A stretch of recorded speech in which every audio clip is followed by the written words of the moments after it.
What's up to all my freelancers and creatives out there? This is Nathan with another episode of Freelance Jumpstart TV.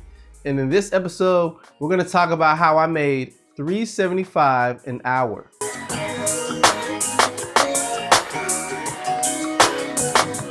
A client approached me in the past and asked me to do a web design project for them. We went through the entire process, I made the site, and they were happy and pleased with the work I produced. This caused them to say, well, we have some other things that we wanted to address that we never got fixed on our website, and we wanted to know if you wanted to tackle them. Now, honestly, my relationship with the client was pretty good, so I figured, hey, why not? I took a look at what they were talking about, and they wanted me to make changes on a website somebody else built on a different type of server based, it was Windows, different type of server. And I looked around and said, I'd be able to help you. But this time I took a different route. I didn't simply tell them this is how much it's gonna be per hour, and I didn't simply give them a flat fee. Because this was something brand new on a different server environment I normally didn't work in, I honestly was not sure how long it was gonna take me. So I didn't know, which pricing strategy to use because I didn't know which would be most effective for me and what would create a win-win. The two choices I was, teeter-tottering back and forth with was, should I charge $75 an hour or should I just charge them $250, to complete the project? I wasn't sure which one to do. I didn't want to charge $75 an hour and then it's so easy I finish it in 10 minutes and I charge them accordingly. That would make it look like whatever I did, I could always do things super fast and maybe I overcharged them on previous work. On the other side of things, I didn't want to charge them a flat fee of $250 and then get caught up in working and trying to figure this out and learn the new server environment, and then it takes me hours on end and I lose. So I had some considerable risk. So after some quick consideration, I said, you know what? Since I am unsure and there's a lot of uncertainties, let me just put this in the client's hands. So I did something that I hadn't normally done in the past. I presented two pricing options to the client and I let them choose. I said, hey, I can definitely take on the work. Thank you for bringing it to me. I looked around and I believe I'd be able to help you. But here's the thing. I can do the work for $75 an hour, or I can do the whole project for $250. You choose which one you want to do. You choose red pill, blue pill. The client went back and met with their internal team, and then they got back to me and said, we would like to choose the $250 option. So we want a flat fee for the project. So I invoiced them. As soon as they pay the invoice, I began the work. I started to time myself and see how long it would take. So I was looking to see what was going on, how everything worked together, as well as the change I needed to make. And the whole thing took me 40 minutes to do. Now, when you do the math, though I was charging $250 for the whole project, and it didn't even take me an hour, I was effectively working at a rate of $375 an hour.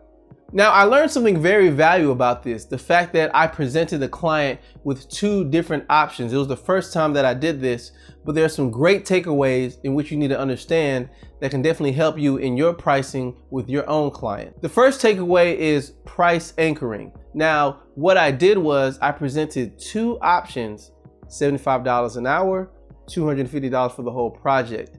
And those things were anchored in one another. The client is wise enough to see how long something may take. So they just said to themselves, well, if this takes this guy a long time, I'm only paying one flat fee and I'm comfortable with that.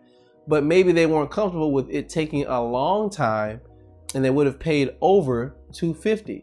So they went ahead and chose, and they chose because the price was anchored. But price anchoring does another thing. It psychologically shifts your mind from the decision you're making. So in other words, instead of them choosing or saying, I don't know if we're gonna go with Nathan or not, he presented one price, either we're gonna do it or we're not. The mindset shifted to, which choice are we gonna choose that Nathan is presenting? So the shift went from, yes, we're gonna do it, no, we're not based on his price, to, okay, are we gonna pay $75 an hour or $250 an hour? Either choice, I still win and get their business because of the shift in mindset. Because of that principle, it's very advantageous. Instead of just presenting one price and saying, oh, I can do this article for you. I can write this freelance article for you. It's going to be $250. You can present two different things and maybe shift their mindset, and now you're increasing your chances of winning the project in the first place. The second takeaway is I allowed the client to have control over what they wanted to pay. Oftentimes between the freelancer and client relationship, the client says what they want, and then the freelancer comes back with a quote, and the client is hoping and praying it's somewhere within their budget, or it's not, being overcharged, or that they pay for something and they really don't get what they wanted. So there's a lot of nervousness and risk the client has to worry about. But with me presenting two different options, I gave them the control to say, what do you want to pay? Do you want to pay me $75 an hour, or do you want to pay me $250? So some people may be thinking, what about morality? Nathan, you charged $250, but it only took you 40 minutes. Is that right? Should you go back and talk to the client? The fact is, no, it's not a question of morality, and no, I did not take advantage of the client. Matter of fact, I had no idea how long it was going to take. So really, if it ended up taking me 4 hours, I would have just took that in and just said, oh, well, this is lower than $75 an hour, but hey, I just took on the client and I said I would do it, so I'm going to do it. In this example, nobody was being taken advantage of because we took on an equal amount of risk. I didn't know how long it was going to take me, but I was willing to take the losses if it took me a long time based on their choice. I just wanted to make sure to complete the project for them.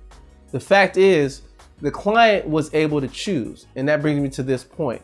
When you allow your client the choice in how they want to pay, they're already okay with it, they accept it, and there's nothing else that needs to be discussed. They chose what they wanted to pay. Whenever you can assist the client in choosing what they want to pay, then there's no need to really defend what you're charging, because they willingly and openly accepted it, and they will have to stand by and defend their own decision. If you don't take anything else away from this conversation we've had, at least take away this.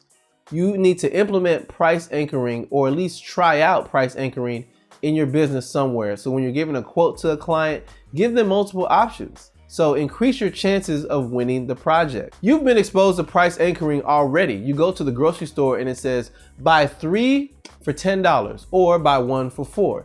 They're giving you two options, and now you're thinking about, should I buy 3 or should I just buy 1? Well, if I buy 1, I'm spending more money. So you're already exposed to this pricing principle, and people use it. It doesn't matter how big or small it is, price anchoring definitely does work.